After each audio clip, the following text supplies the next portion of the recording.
நெல்லை ராமையன்பட்டி குப்பை கிடங்கில் ஏற்பட்ட தீ விபத்தால் 9 கிலோமீட்டர் தூரத்திற்கு புகை பரவிய நிலையில் சம்பவ இடத்தில் பாஜக மாநில தலைவர் நயினா நாகேந்திரன் ஆய்வு மேற்கொண்டார்.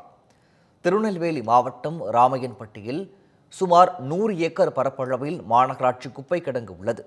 இந்த குப்பை கிடங்கில் பலத்த காற்று வீசியதன் காரணமாக திடீரென தீப்பற்றி எரிய தொடங்கியது.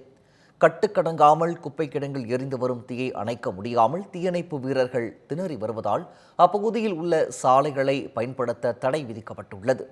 மேலும் 9 கிலோமீட்டர் தூரத்திற்கு புகை பரவியதால் அப்பகுதி மக்கள் சுவாச பிரச்சனை, கண் எரிச்சல் உள்ளிட்ட பிரச்சனைகளால் கடுமையாக பாதிக்கப்பட்டுள்ளனர். இந்த நிலையில் சம்பவ இடத்தில் பாஜக மாநில தலைவர் நயினா நாகேந்திரன், நெல்லை வடக்கு மாவட்ட பாஜக தலைவர் முத்து பலவேசம் உட்பட ஏராளமான பாஜக நிர்வாகிகள் ஆய்வு மேற்கொண்டனர். அப்போது தீயை கட்டுப்படுத்துவதற்கு எடுக்கப்பட்டுள்ள நடவடிக்கைகள் குறித்து தீயணைப்புத்துறை அதிகாரிகளிடம் நயினா நாகேந்திரன் கேட்டறிந்தார்.